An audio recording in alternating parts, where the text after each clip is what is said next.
Si je peux vous conseiller une chose, c'est de bien choisir votre audioprothésiste, parce que croyez-moi, vous allez faire un bout de chemin ensemble.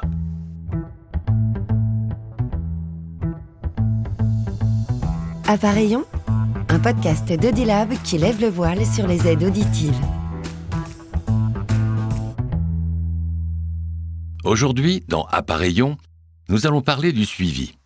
Parce que oui, porter des aides auditives, c'est un long voyage, mais non, ça n'est ni solitaire, ni sans escale.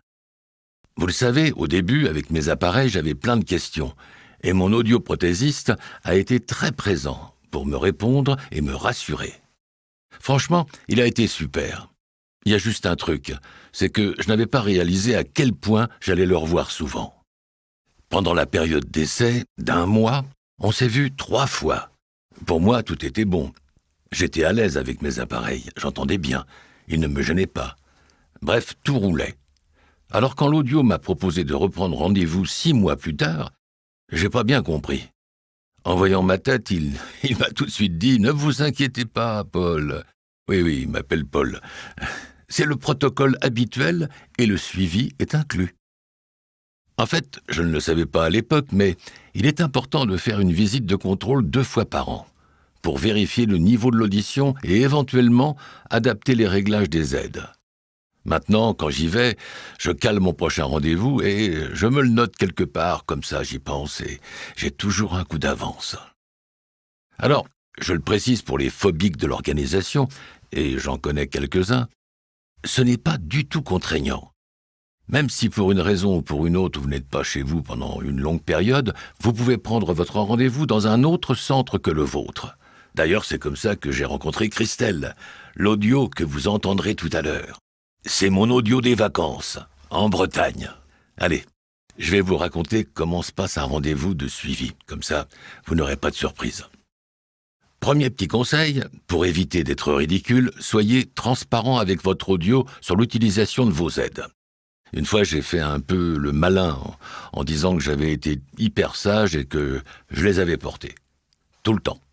Il a rigolé en me disant « Vous savez, Paul, quand je connecte vos appareils, je récupère vos données d'utilisation. » Je crois que je n'avais pas rougi autant depuis le premier rendez-vous avec Martine.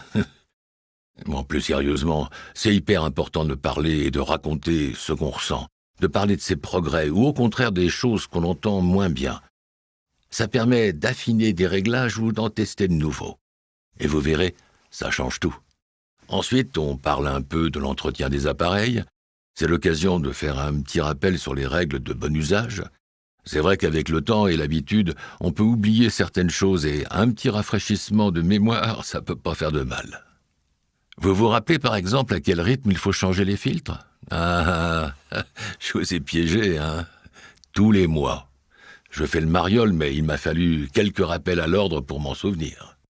Une fois qu'on a fini de papoter, on refait une série de tests pour voir si l'audition a évolué, et en fonction des résultats, on peut changer les réglages. Ensuite, on repapote.